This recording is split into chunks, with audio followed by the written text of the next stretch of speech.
Welcome back into another edition of the Chiefs Training Camp Report on the Arrowhead Pride Podcast Network. I am Steven Serda. Kansas City Chiefs took the practice field once again on Tuesday in St. Joseph, Missouri. So let me welcome in the leader of Arrowhead Pride and Dave Matthews' biggest fan, Pete Sweeney. Sween, what's going on? Hey, how's it going? Yes, when you start to hear all these injuries, little Dave might help ease some of that tension, Steve. Yeah, so let's get right into it. There's no reason to dance around about it. It's not the worst thing in the world, but I feel like Chiefs fans are panicking a little bit today as, Travis Kelce mentioned it yesterday. Then we get the report from Adam Schefter, and the optimism around Kadarius Toney has been totally deflated, as Andy Reid confirmed on Tuesday that Kadarius Toney did have a procedure on his knee to clean up some cartilage, and he's going to miss some time. They're still hopeful that he will be ready for week one, but I think it's perfectly reasonable to question whether or not that's actually going to be the case, Pete.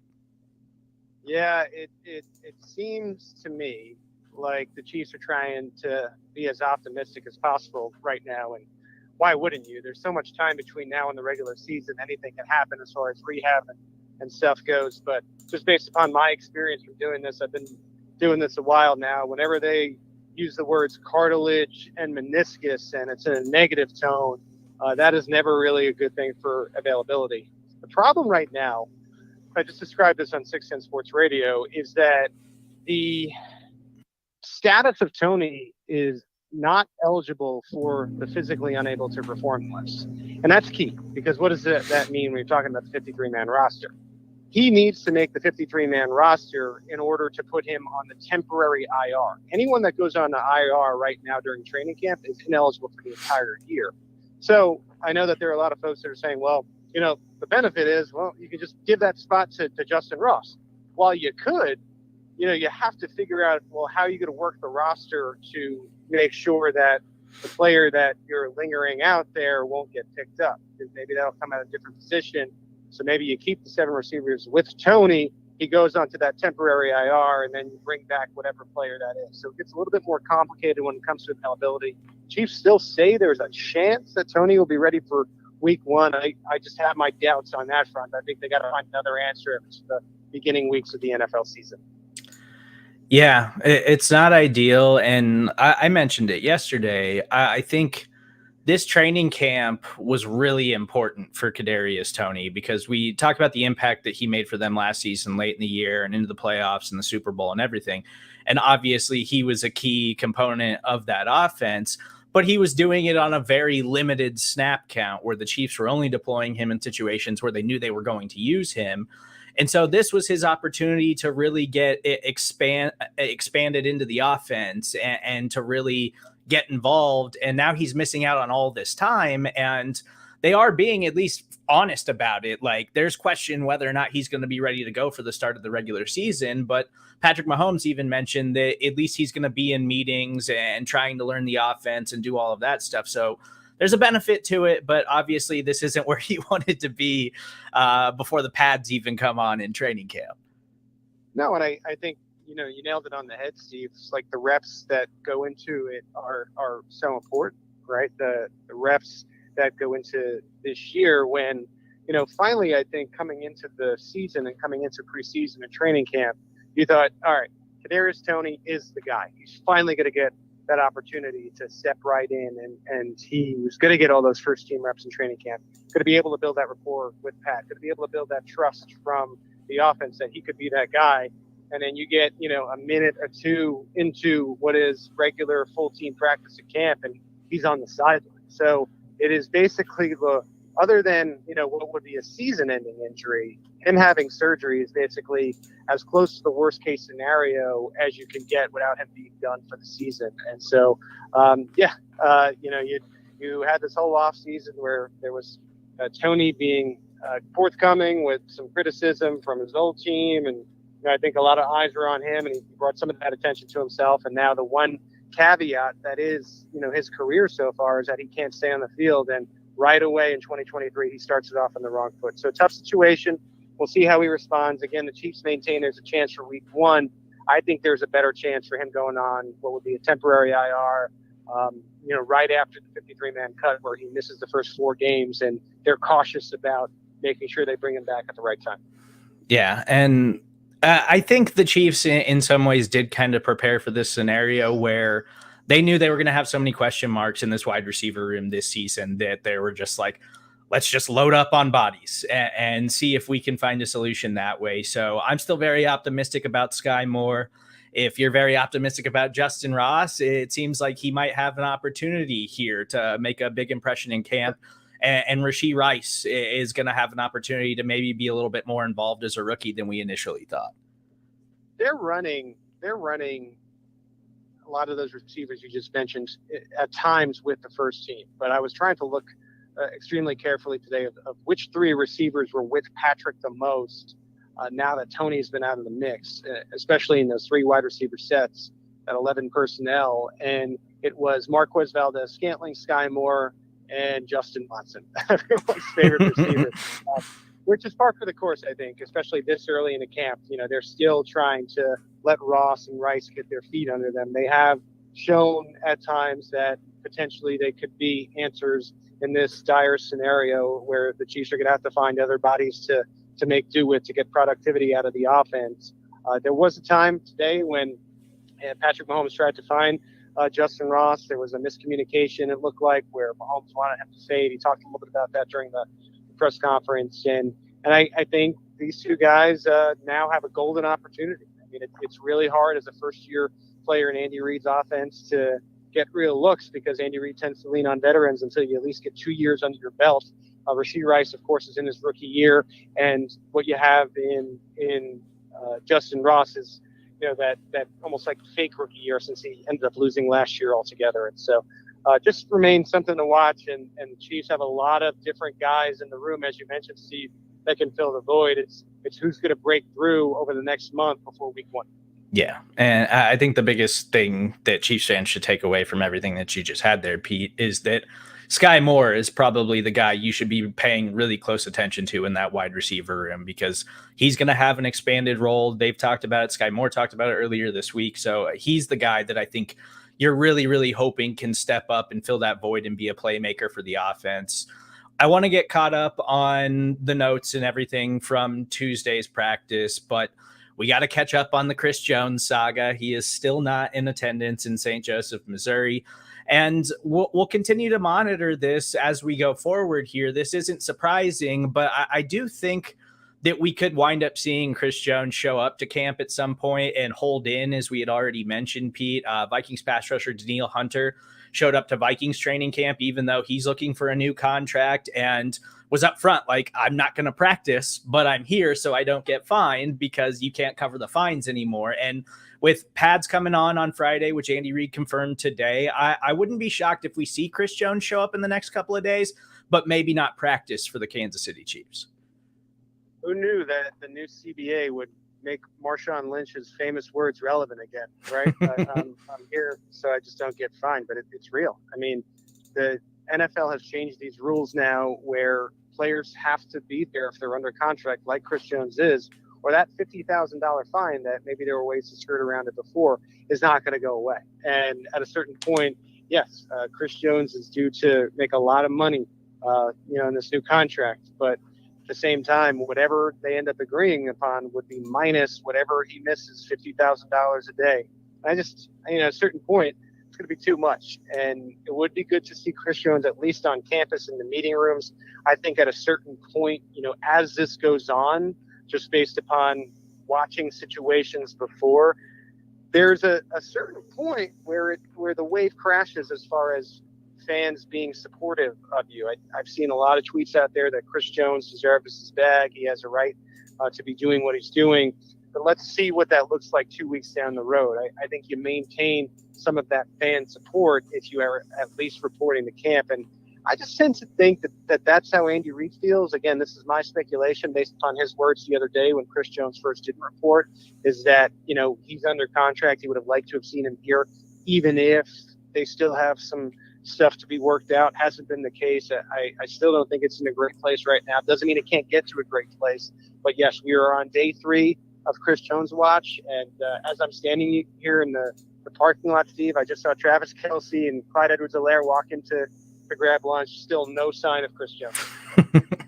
So when Chris Jones shows up in St. Joe, we will have that for you immediately to arrowheadpride.com. We will be monitoring that very closely all throughout training camp and hope to see him very soon take the field for the Kansas City Chiefs. But let's get into Tuesday's practice, Pete. I saw you mention Isaiah Pacheco still in a yellow non-contact jersey. The pads aren't on yet either, and the Chiefs are going to work him back slow after those 2 off-season surgeries. But he was actually getting a few more reps today to make you feel a little bit more optimistic that he might be available for week 1. Yeah, finally, Steve, after talking for 11 and a half minutes about bad news, we have some good news. Yes, we saw 3 snaps from Isaiah Pacheco in 7-on-7 work. We have not seen that to this point in training camp. So that's a very good sign. Steve, you won't like this, but I just got to say it. I was talking with a media colleague, and he brought to my attention the fact that there are 16 practices in between now and the first preseason game. So the fact that Isaiah Pacheco has 3 snaps in 7-on-7 today is a very good sign that he's going to be available for that. I just tend to think that he'll be ramped up to that point where at least he can take a few snaps in that game. And I know that there are probably some listeners that are like, no, don't put anyone in any position now with the Kadarius Toney. But I think you need that game time to, even if it's 1 series, 2 carries, to start to get that wind back under you, and we'll see what happens with Pacheco. But it's been all good. I mean, for a story that had some question marks heading into training camp, they've been answered, and I really believe Pacheco's going to be perfectly fine by the time week 1 rolls around. And I think that's something that's actually really important to point out, because Pete, it already feels like, we've been on the grind in training camp over the last couple of weeks, but they started things so early this year because they kick off the NFL season on Thursday, September 7th. And so there's a lot of teams that are just now reporting, and it feels like we've already been in the thick of it. So some of the panic I understand because of a long summer, and then you get into training camp and you want to see all these guys on the field and healthy and ready to go for week 1. But we've still got a lot of time before the Chiefs take the field for a regular season football game. Yeah, there's so much time. It's almost an annoying amount of time that we have to wait and until even seeing this team in an exhibition game. And I just think that if there was ever a year to have these types of problems where you're working it out with your all-world defensive tackle, and you got to figure out, well, which wide receiver is capable of doing this very particular role that we have set for Kadarius Toney. It's in a year where you have a copious amount of time to get ready for the season, which is 2023. Moving over the defensive side of the ball, and a player that I know the AP team has been in love with since the Chiefs signed him, and maybe he's kind of an under-the-radar free agent for the Kansas City Chiefs, and that's linebacker Drew Tranquill, who came over from the Los Angeles Chargers, and seems like he was announcing himself today on the practice field. What did you see from the Chiefs' new linebacker, Pete?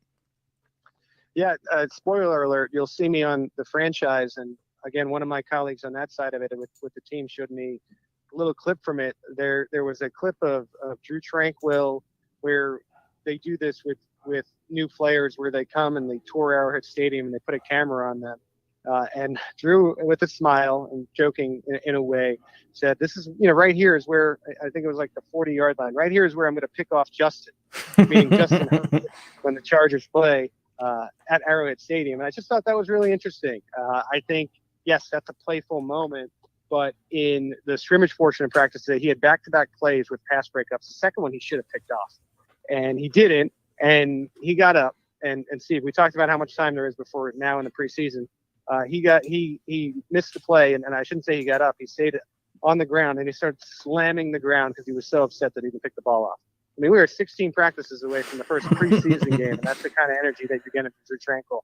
I think maybe not a factor in the base, but some of these passing downs where maybe that you would see like a Nick Bolton and a Willie Gay before, I really think Drew Tranquill is going to push for some of those coverage snaps at linebacker, maybe in the dime being that one linebacker on the field. And so I'm excited to see what this means for Drew, but what an addition. I mean, he just was sitting out there. The way that it happened was he shares a agent with Juju Smith-Schuster. They were in the midst of their failed talks with Juju, and they said, hey, any interest in Drew? And it was that easy, right? And now he's a Kansas City Chief, and I think it's going to be a impact player. And I wonder how this year goes, and maybe if you see him retained even after this 1 year experiment with Drew Tranquill.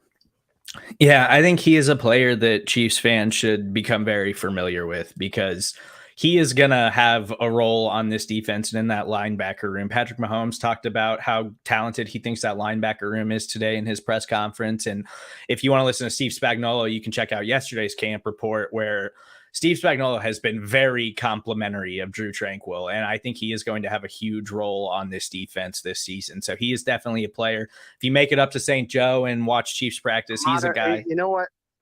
A modern day Mike Misleski, if you will. There you go. So yes, Drew Tranquill, check him out. He is going to have an impact for this defense this season. But I want to get back to the secondary. And Pete, as we're doing these daily camp reports and we're talking a lot about the offensive weapons and who's healthy and who's not, and I keep coming back to the defense, where I just feel like we really aren't spending enough time on how talented this defense could be this season. And we've talked about L'Jarius Sneed and Trent McDuffie. They're getting worked back in slowly. We've got high hopes for Joshua Williams and Jalen Watson in year number 2. But then all of a sudden, this 2022 draft class just keeps on giving for the Kansas City Chiefs, because now Nazeeh Johnson, it looks like he is ready to possibly have an impact on the defensive side of the ball and not just special teams. Even though Dave Tope said he's the best gunner in the NFL, he is getting a ton of reps in that secondary early on in training camp. Yeah, that's another moment that happened in practice today, where I turned to one of my media colleagues in the tent and I said, Dave Tope might have to find a new gunner after he already named him maybe the best gunner in the league, because you saw Nazeeh Johnson yesterday get 3 pass breakups with Blaine Gabbert. Did so well with the twos that they said, let's put him next to L'Jarius Sneed and Trent McDuffie. For the majority of practice today in the nickel, he was in on the outside, where you had Trent McDuffie on the inside. There were other snaps with L'Jarius Sneed on the inside, and you had Trent McDuffie on the other side. But yes, not Jalen Watson, not Joshua Williams, Nazeeh Johnson, the 7th rounder from last year. And he's looked the part. And I think that's a very good thing for the cornerback room. You know, you talk about the panic that's going on the other side. Well, how are the Chiefs going to manage on offense? What if they're an offense now that maybe takes a hit without Toney? And let's say they're scoring 27 points a game instead of 32. Well, maybe the defense can hold the opposing team to that 17 to 21 range, maybe even better. Just because I think you are looking at a defense this year with a top 10 ceiling. And it's a very young one. You think about all those cornerbacks who are still on their rookie contract, Nazeeh Johnson included. I just think some really nice early signs. And it's important here, Steve, because this is a camp where the offense should be really cooking. And I'm not talking about just the Chiefs offense, like any offense. When you talk about a camp that is using shorts and shells or padless practices, usually the offense wins out because the defense can't really be as physical, and you're seeing these young kids make plays. And I think that's a very good thing for the defense. Yeah, it's if he finds a way to make an impact on that defense this season, man, what an incredible draft class the Chiefs came away with in the 2022 season. Just don't see top to bottom that many guys finding ways to get on the field and make an impact for you. Yeah. Nick Jones, who I project as the 6th cornerback on this team, the 7th rounder from this year, intercepted Patrick Mahomes on a pass to Travis Kelce today during 7-on-7. 7-on-7, you shouldn't be intercepting the ball. So maybe, of course, a rare miscommunication between Mahomes and Kelce, but really good to see from the secondary. I want to remind you guys, if you're listening to us on the podcast page, on Tuesday, we heard from head coach Andy Reid, quarterback Patrick Mahomes, defensive lineman Charles Omenihu, and running back Jerick McKinnon. All of those press conferences will be available immediately after the show, so make sure you stick around after the break if you want to hear what the Chiefs had to say. Pete, before we get out of here, any other standouts or takeaways from Tuesday's media? Not much. I just think they're ready to see Pacheco, be a full go. If you want to laugh, make sure you listen closely to me asking Charles Omenihu about his tweet, because he just really gives me the one word. I'm not going to talk about that. So that was fun for me. But no, it was a good media session. Not the greatest news in the world, but a lot of information. So stay tuned after the break from the podium. As always, please make sure you subscribe, rate, and review everything that we're doing here on the Arrowhead Pride Podcast Network. Follow all of our training camp coverage at arrowheadpride.com, and you can follow Pete on Twitter at PG Sween. With all of that said, we will talk to you guys tomorrow after Wednesday's Chiefs training camp